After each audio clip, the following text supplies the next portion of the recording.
Hello. Good day to you. I'm praying that this is a good day. This is Eric, and I've been thinking about what to rename my video blog. Um, and it came to me in focus because, well, that's what we need to, you know, we need to have. We need to have focus and we need to be in focus. And what do we need to focus on? Well, I think Hebrews chapter 12, verses 1 and 2 tells us, and this, therefore, let us fix our eyes on Jesus, the author and perfecter of our faith, who for the joy set before him endured the cross, scorning shame, and sat down at the right hand of God. Uh, in focus on Christ, in focus on God, in focus on the unseen realities, as Paul puts it in 2 Corinthians 4, as opposed to what is seen, which in eternal terms is not reality. It's fleeting. So let's get in focus this morning. Let's get in focus. I was reading a passage as a part of my daily devotions, and you're probably going to notice that with my video blog that I get inspired by my morning devotions at times. And this is one of my favorite stories. It takes place in the book of Acts. It takes place a few years after Jesus' death and resurrection in Jerusalem. Now, the Jerusalem church, the fledgling Christian church, the followers of the way it was called in ancient times, were enjoying a time of great favor with the people because the people who were following Christ were actually following him and resembling him, and miracles were taking place, and people were being healed, and just amazing things were taking place in the city of Jerusalem. And we're starting to see a shift in attitude. We're starting to see a shift in the way the church is regarded here in the 12th chapter of Acts. In chapter 7, a Greek Jewish believer by the name of Stephen is stoned to death because of his testimony before the Sanhedrin, in which he excoriates the religious leaders for being blind about who Jesus was, and they couldn't handle it. They literally put their hands over their ears, screamed and yelled, and rushed at him, dragged him outside the city. And the reason they were able to get by with that is there was a leadership gap between Pontius Pilate and the next person who would be the prefect of Judea, because Romans were the ones to make the decision who lived and died. And that's one of the things they took away from people when they conquered them. They were the only ones who could do executions or order executions because the Romans took total power and control over the people. So that's what took place here. And in that time of transition, Stephen was end up getting stoned to death. So that was the first martyrdom we saw for the Christian faith. And here we're going to see another one. But the main thing I want to focus in on today is the story of the Apostle Peter. And I call it a tale of two stories. Let's pick it up in chapter 12, verse 1. Now about that time, Herod the king laid hands on some who belonged to the church in order to mistreat them. And he had James, the brother of John, put to death with the sword. When he saw that it pleased the Jews, he proceeded to arrest Peter also. Now it was during the days of unleavened bread, Passover. When he had seized him, he put him into prison, delivering him to 4 squads of soldiers to guard him. In other words, 4 shifts of 4 squads of 4 soldiers apiece. Intending, after the Passover, to bring him out before the people. So Peter was kept in prison, but prayer for him was being made fervently by the church to God. On the very night when Herod was about to bring him forward, Peter was sleeping between 2 soldiers, bound with 2 chains, and guards in front of the door watching over the prison. And behold, an angel of the Lord suddenly appeared, and a light shone in the cell. And he struck Peter's side and woke him up, saying, "Get up quickly!" And the chains fell off his hands. And the angel said to him, "Gird yourself and put on your sandals." And he did so. And he said to him, "Wrap your cloak around you and follow me." And he went out and continued to follow. And he did not know what was being done by the angel was real, but thought he was seeing a vision. When they passed the first and second guard, they came to the iron gates that lead into the city, which opened for them by itself.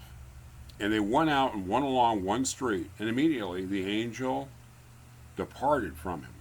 When Peter came to himself, he said, "Now I know for sure that the Lord has sent forth his angel and rescued me from the hand of Herod and from all the Jewish people were expecting." So here's the situation.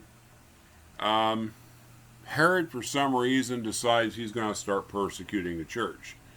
So he ends up grabbing James, John's brother, one of the sons of Zebedee, one of Jesus' first apostles, first disciples, part of Jesus' inner circle, which was made up of Peter, James, and John. Now, it's really interesting. That's what he does. He grabs James, then he grabs Peter. So he said, these are the inner circle, the ringleaders of this whole thing. So I take them out. Maybe, one, I'll garner the approval of the people, and I'll take care of this irritant. So he kills James with the sword. He has him executed. And he sees that it plays to the crowd. So he's like, "Oh, that's great." Then he grabs Peter and throws him in the clink, okay? Now, in honor of Passover, nothing is done. And the Passover was basically a seven-day festival. It began on Passover night, and it continued on for 7 days. And so the 8th day, when the Passover festival was over, that's when Peter was going. So he was nabbed at Passover, okay? He was nabbed on Passover, and he's staying in jail until the end of Passover celebration, the Feast of Unleavened Bread. We talked about that in the last blog. Unleavened bread had no yeast. But anyway, he was going to be brought out for trial. And it's probably going to be the same kangaroo court that was utilized to convict Christ and condemn him. There's going to be a kangaroo court, there's going to be a show trial, and they were going to execute him because, well, it played to the people. People liked it. But God had other plans. Some of the things to pull out of this is that God's people came together and they prayed. God answers prayer. That's one big lesson. But I want to focus on Peter for the sake of this discussion. Peter has been sitting in the clink for 7 days. Okay? 4 squads, a squad composed of 4 soldiers apiece, were watching him, which means there were 4 shifts, 4 watches of soldiers that were watching Peter. He was in the cell that night. The very next morning, he knew he was coming out to trial. Okay? And he knew, he had to have known, because Peter was no idiot. Peter had to know that he was going to be executed. It was going to be this sham of a trial, and he was going to end up getting executed. But Peter did something very interesting. He slept. He was so sound asleep that we're told that not only did the bright light shine from the angel's presence, the cell was dark. Probably couldn't even see the hand in front of your face. Maybe you could see the guttering of a torch outside the cell, okay? Maybe. So it was dark. Angel shows up from the presence of God. That reflected glory fills the entire cell, okay? Light just flees, just runs away. Just like noonday in there. Peter's still asleep. The angel had to strike him on the side to get him to wake up. Okay, so why is that significant?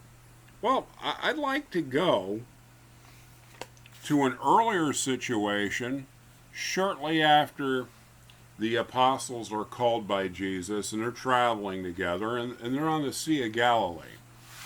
Now, I have been blessed to be on the Sea of Galilee.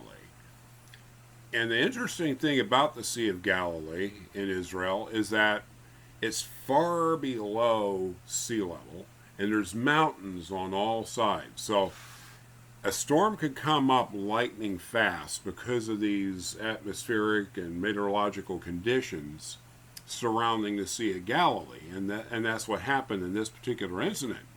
One of those sudden squalls came up, violent storm. And it's found in Mark chapter 4, verses 35 through 41. And it says this: On that day, when evening came, he said to them, "Let's go over to the other side." Leaving the crowd, they took him along with them in the boat, just as he was, and other boats were with him. And there arose a fierce gale of wind, and the waves were breaking over the boat so much that the boat was already filling up. Jesus himself was in the stern, asleep on the cushion. They woke him up and said to him, "Teacher, do you not care that we are perishing?" And he got up and rebuked the wind and said to the sea, "Hush, be still." And the wind died down, it became perfectly calm. And he said to him, "Why are you afraid? Do you still have no faith?" They became very much afraid and said to one another, "Who then is this, that even the wind and the sea obey him?" Okay, do bear in mind, Peter, the fisherman, who made his life, his living, on the Sea of Galilee all of his life. And he probably, according to church fathers, was no spring chicken. He was probably in about his 40s. He's an older guy. He spent his entire life, because he grew up in a family of fishermen, inherited probably his father's fishing business.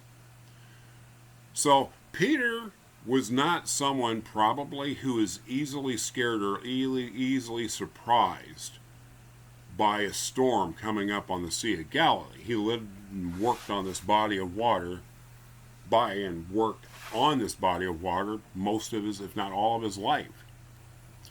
But this one was a special storm because it even had him scared because all the disciples were terrified. And Peter was kind of like the spokesman of the group. If you read the Gospels, he's the one that pipes up first. So I could see him at the head of the line of the 12 that were on that boat, shaking Jesus, saying, "Don't you care that we're going to drown?" Now, where was Jesus? And now here's the main point. Jesus was sound asleep. The wind's howling, the boat's filling up with water, it's being tossed like a cork violently.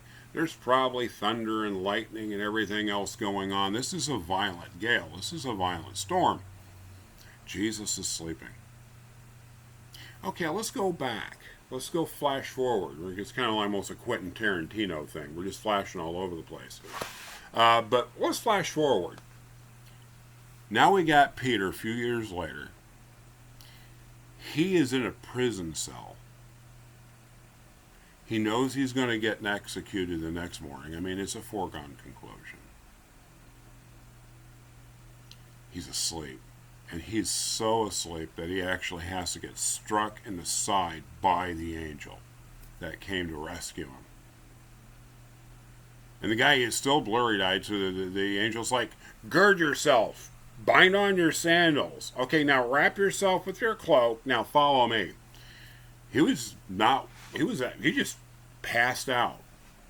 And people could say, well, maybe it was just exhaustion from emotional distress, this, that. No, I think it's this.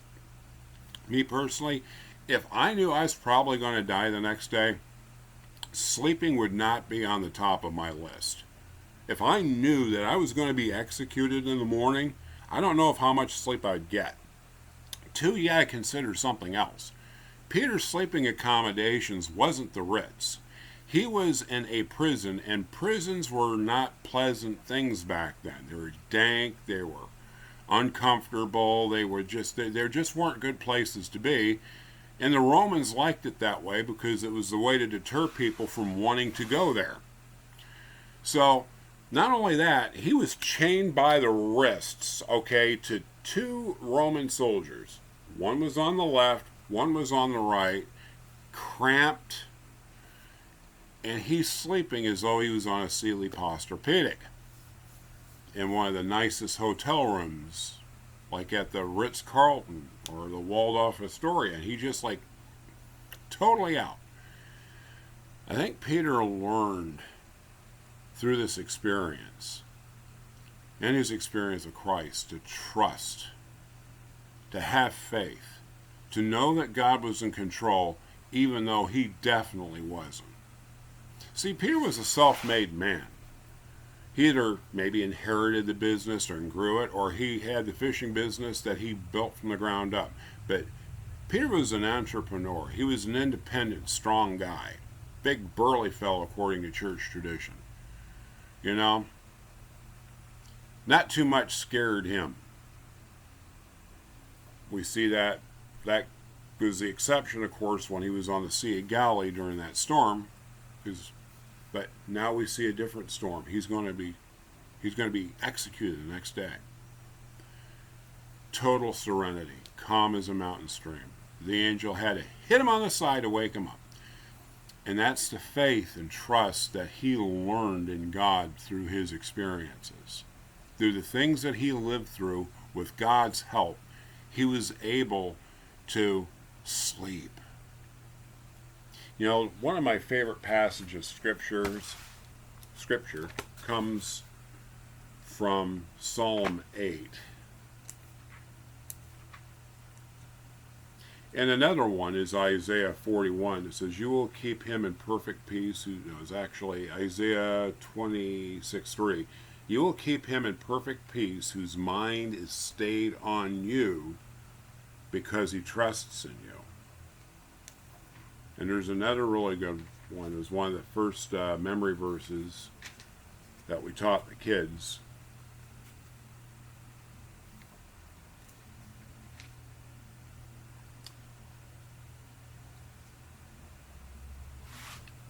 Psalm 4:8. It says this: "In peace I will both lie down and sleep, for you alone, O Lord, make me to dwell in safety." Peter was a good Jewish boy.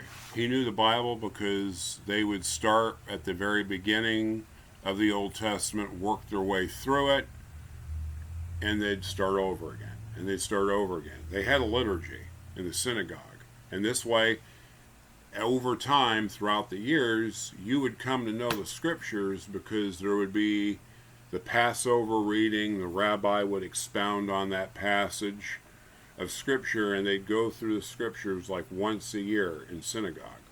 So Peter had to have remembered this one. And he lived the reality of it. He both lay down, well, as best as you can on a bench in the prison, and sleep in peace. And we can have that same peace. Life is getting even more confusing, and it's getting ever more difficult each passing day. I mean, wars, rumors of wars, famines, pestilences, earthquakes in various places, everything that Jesus predicted that would take place before his second coming, we seem to be seeing in greater frequency these days. You know, economic uncertainty, potential collapse of the dollar, you know, China's aggression against us in various ways, the unsettled nature of our own government, that creates a lot of tension and a lot of fear. But, beloved, we don't have to live in that.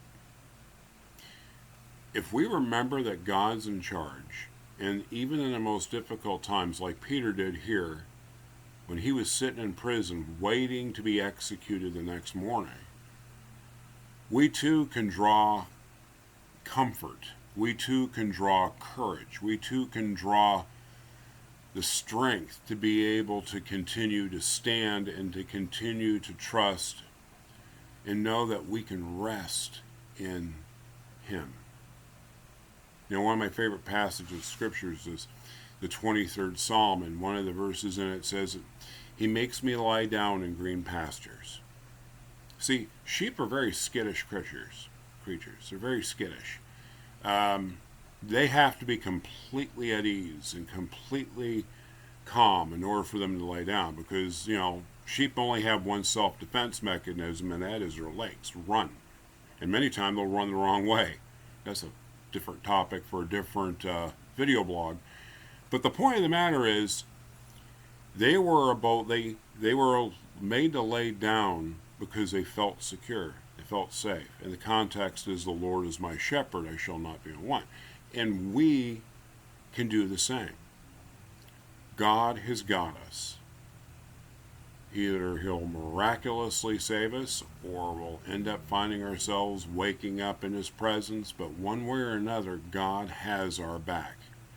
We can both lie down and sleep in security, knowing that it's the Lord Himself who keeps us safe. And I pray that's your reality today. Because He loves you.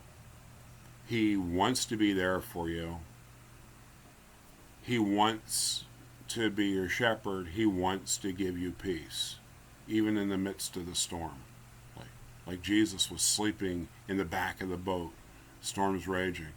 He knew His dad had him. He knew he was in His Father's hand. And you could be too. Just, let Him love you. Because He wants to. He does love you. And He wants to express that love to you. And the greatest expression was Jesus giving His life on Calvary to pay for the mistakes you made and the mistakes I made. And all we have to do is give God permission to love us. Let Him wrap His arms around us. Let Him give us peace. Let Him help us sleep at night, knowing that we are in the care and the hand of the Good Shepherd. And I pray that this will be your reality. My name's Eric. This is my rant. And I just pray that we all stay in this regard, in focus. Now, if you like what you see, just hit the like button. If you want to engage in discussion, maybe share an example of how God brought you through and gave you peace in a very stressful situation, please utilize the comment section below. And by the way, the share button, if you think more people need to hear about this, please feel free to share. Remember, God loves you. I do too. And once again, let's stay in focus. Have a blessed day.